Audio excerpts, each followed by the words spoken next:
Hi everyone, I'm Beth. I just realised that the people who are watching this might already know who I am, so sorry. I just wanted to pop on and do another little video. Sorry, I'm really sorry you can see my cat's tail. Jude, get off. Sorry. I just wanted to talk about the emotions and some of the emotions that have been kind of flying around and going on in the past couple of days to do with our adoption. My I do have a history of some mental health troubles. I'm fine at the moment. I have no issues. Everything's fine. I've worked through things. I'm sorry if you can hear the jingling of my cat. Jude, get off. Sorry. And right, I'm just going to pause this for a sec. Okay, she's gone. Sorry. So I do have I've had some mental health troubles in the past. I was diagnosed with anxiety and depression in 2015. I have worked through some problems, and for me now and for us, our relationship, mental health and the importance of good mental health has kind of become sort of the everyday, part of what we do and part of our relationship and what we talk about. And we're very mindful and aware of making sure that we are healthy, we're happy, we're taking steps to work through anything that we need to do, and basically making it a lot less big and a lot less scary, and sort of not really it's big unknown scary thing that we can't handle. It's much more bite-sized and much more manageable, so we're fine. And when we had our sort of interview with the adoption agency, we obviously had to talk about that, as obviously we were going to come up against challenges and all kinds of things as part of the process to becoming adoptive parents. And also after we become adoptive parents, fingers crossed, that there's going to be times when we are going to be stressed, there are going to be tough times, and we understand that, and we need to kind of know how we're going to feel about that and address that and all kinds of things. And also from the adoption agency, they need to know that we are okay, that we can handle stuff, that we can kind of identify any triggers, what sort of safeguarding measures we have for ourselves in place, and what and how we can reach out for support as well, really, because they are very keen to support us, or point us in the direction of people who can, if it's not something they can do. So as part of the sort of feedback, I suppose, from the interview, they said that we had lots of positives within our relationship and all that kind of thing, but they wanted us to focus and sort of give more information to them about my mental health struggles and sort of how that impacts our relationship, and what sort of triggers might affect me. And when I was asked the question in the interview, I wasn't really sure, and I didn't know what to say because I hadn't really identified anything. I just knew I could just feel some things going on sometimes and was able to deal with that. However, over the past few weeks, I've really started to think about it more and started to try and identify certain things, that find little patterns and find the things that I can say to them, I think this might be a problem, because to be fair to them, they need to know and I need to know. So I'm not trying to hide anything. I'm trying to do what I need to do and do what they want me to do, is to be able to identify things so that I can tackle it before it becomes a problem, or take steps to remove that altogether if that is appropriate. So last night, George and I were having a chat about things and about how we're feeling about stuff and going forward, and we've been very keen to say to each other, especially last night, that we need to make sure that there is an open line of communication between the two of us, so that each of us can come to a safe place and talk about anything that's bothering us, anything we're not sure of, anything to do with adoption or not, it doesn't really matter. And we can talk about it and work it out and see if we need to speak to the adoption agency, if we would speak to a social worker when we get one, or whoever. So we were talking about things, and sorry, that's Paisley. She's probably going to get in the way again in a minute. I'm sorry. Sorry, she's highly distracted me. I'm really sorry. Now I've got her ear sticking out my head. Oh no. So last night we were talking about potential triggers and trying to identify what it is that really sets me off and can be a bit of a problem for me. And I sort of worked out that worry in itself can be a real big one. And that is, it sounds really stupid to say it, but for me, worrying about sort of unknown things, I sort of like to know all the information about something so that I can almost plan my reactions to different eventualities. So I can go, right, this is all the information I have about this certain subject, and if this might happen, then I can react this way. If this happens, I can react this way, and if that happens, I can react that way. So that for me, nothing is scary, nothing's unknown. Obviously, I do know, and I rationalise that there are things that I can't know and things that are going to come out of the blue, which, you know, that's life, and that's fine. I know that, and that tends not to bother me too much. I just prefer now to be able to get all the information that I can, do as much research and do as much self-preparation as I possibly can, so that I can sort of rest a bit more easy. That's sort of how I approach things. And that can be anything. That can be if you're going out for the day, looking at maps and things. It can be anything. We went to Disneyland recently and I wanted to make sure I knew what time the parade was on, all that kind of stuff. And it's funny, I was never like this before 2015 happened. I was a lot more kind of go with the flow, and to some degree I am still like that. And often I will think, you know, I can't control things, so I'm not going to worry about it. And that's true, I don't. The thing with some mental health issues they aren't rational. You can't know what's going to be fine and what might be in it, might be a trigger point for you. So, sorry, I'm just going to get a drink. Sorry, much more prepared this time.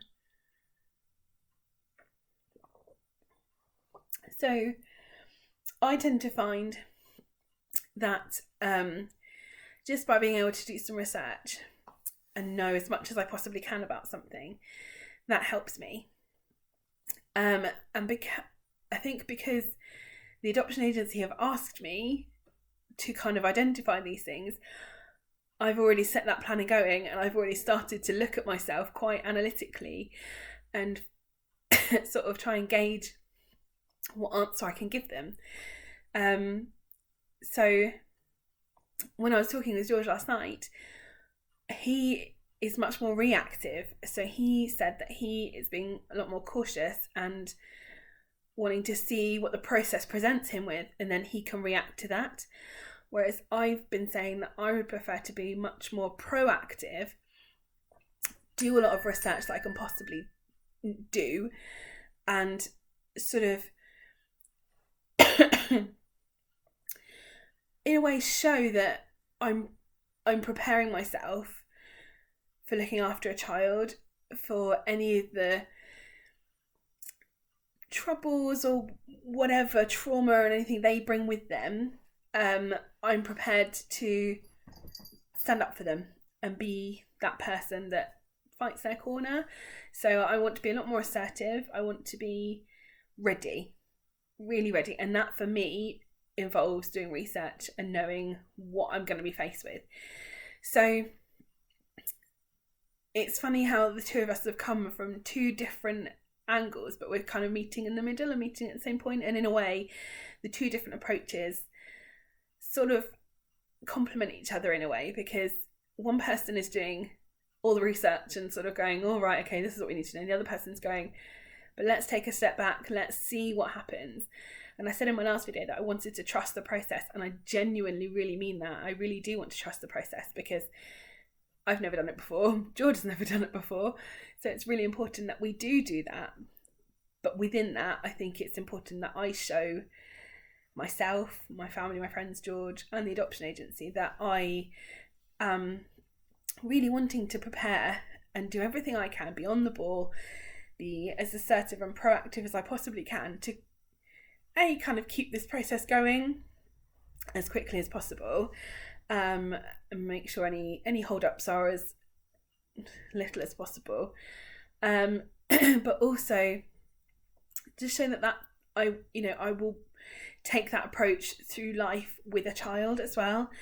I'm not a person who will kind of sit back and go, I'll do whatever they tell me to do. I'm a person that says, actually, hang on, I'm not quite happy with how that's panned out, or I want to do this to prevent that from happening.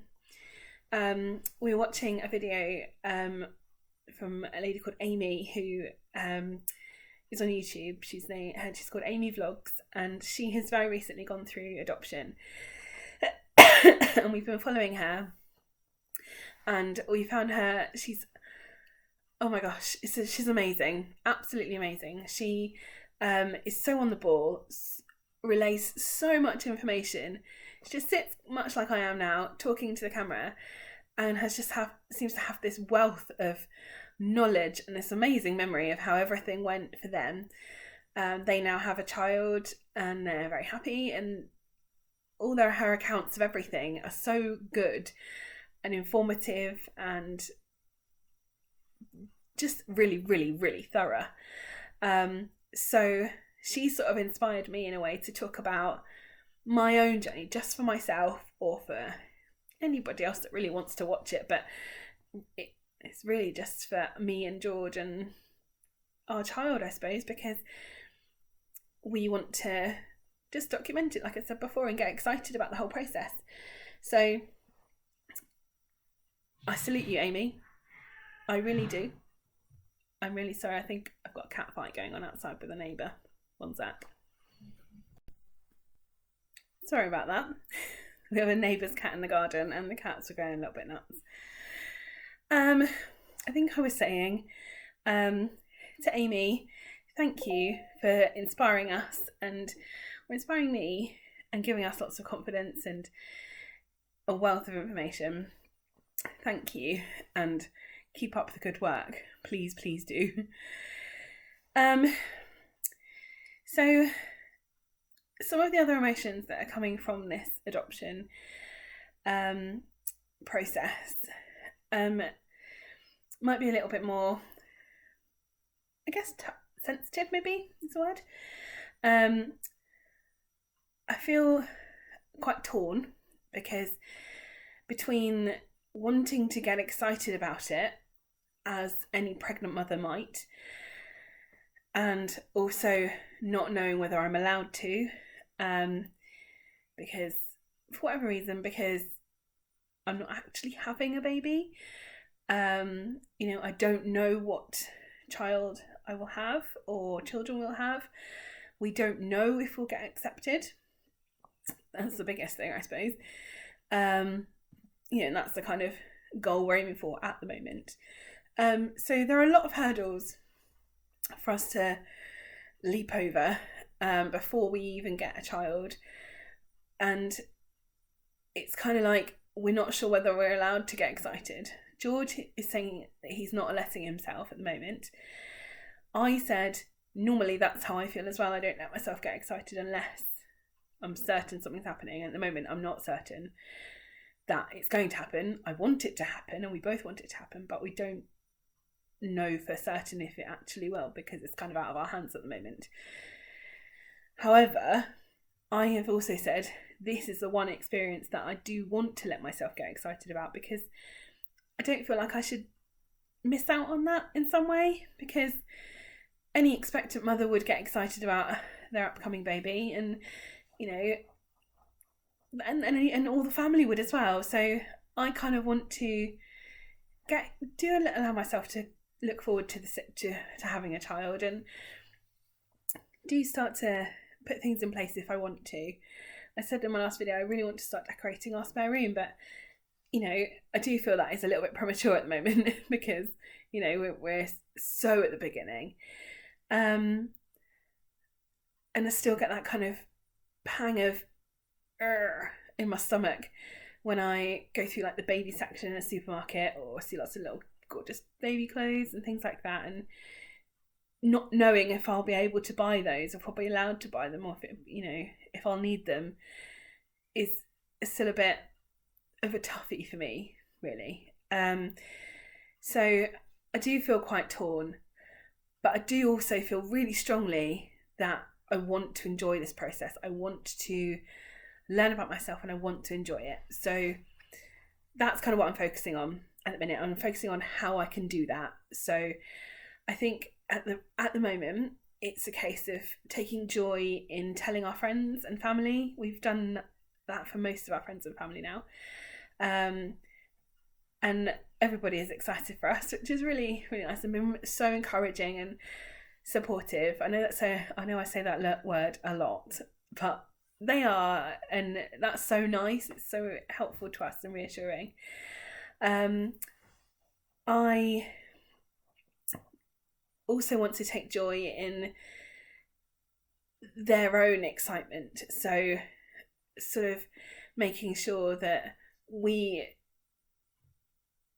say to them it's okay to get excited about it. Us ourselves are a bit more hesitant just at the minute, but that we want them to be as happy for us and happy as if we were having our own children. So please, by all means, be excited, please, because we want to kind of use that to reassure us that we want to be excited and that we can be excited as well. So, and that's a bit weird, but that's sort of how I feel. Another emotion that I have been feeling, and I was feeling quite a lot before we actually made the decision to go ahead with adoption, and that is guilt in a way, and some kind of sense of failure and letting people down. We know we've got lots of babies and young children in the family, so we know how good grandparents are, George's parents and my parents would be, and we know what a valued member of a family any child that come into our family would be. So I do still feel, and I think I'll always feel to a certain degree at the minute, as I don't have a particular child in mind, that I sort of feel a bit guilty for not pursuing an option where it could result in a biological grandchild. It's quite a tough thing to say, quite a tough thing to admit, and a tough thing to feel, to be honest, because it's not pleasant. We have our reasons. We know why we decided to make the decision we did, and we're happy with that. We're comfortable, and I know that that's all that matters. But when it comes to your family, you do feel for them, and you do want to make sure they're okay. You don't want anybody to feel upset and sad, or let down in any way. We know that in rational terms, we're doing what we want to do to start a family, and it's right for us. So that's in essence, that's all that matters. However, we know that there might be times, and there are times where we do feel guilty for not being able to do something that is completely out of our control. We have these issues, and in a way it's kind of nice that each of us have our own issues. That means we can't have children, so there's no person to blame. So each of us are just as dysfunctional as the other, so that's fine. Our family do feel sort of desperately sad that is the case, but we obviously have taken a positive step to change the situation and to actually start a family, and our family are behind us 100%. But I do feel a bit guilty. You know, I do worry that a relative, somebody, no one in particular at all, but there may be a situation where, you know, there's that kind of indirect comparison between a biological child and a non-biological child. You know, are they gonna just not be as fond of that child as a different one? Or, you know, will there be any comparisons at all? You know, you'd like to think there wouldn't be. And I know my family well enough to know that they are decent, honourable, wonderful people. And they, you know, they wouldn't actively do that to hurt anybody. They wouldn't hurt anybody. However, you know, there is that kind of thing, niggle in the back of your mind that just thinks, oh, you know, would it be like that? Now, I really know that all these little doubts and little niggles that's all they are. They're little doubts and little niggles. They're not based on anything, not based on any evidence, on anyone's behaviour, on anyone's reaction. No one's said anything.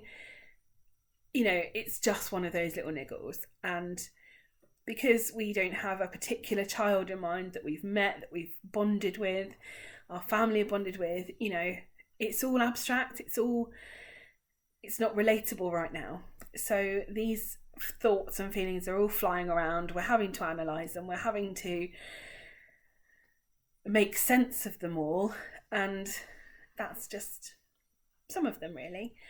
I can't quite put my finger on any other feelings that have been going on. There's lots. So if you're thinking of starting this process, be prepared for lots of emotion. Just all the emotions come out. For example, actually, I said there wasn't any more, but there are. For example, we are still, and obviously we're a bit more sure now, but when we were thinking about adoption, we were thinking about what sort of age of child would we be comfortable with, look for. We have said that we would like to have as young as possible, and we know full well that the wait for a younger child is longer, and we're okay with that.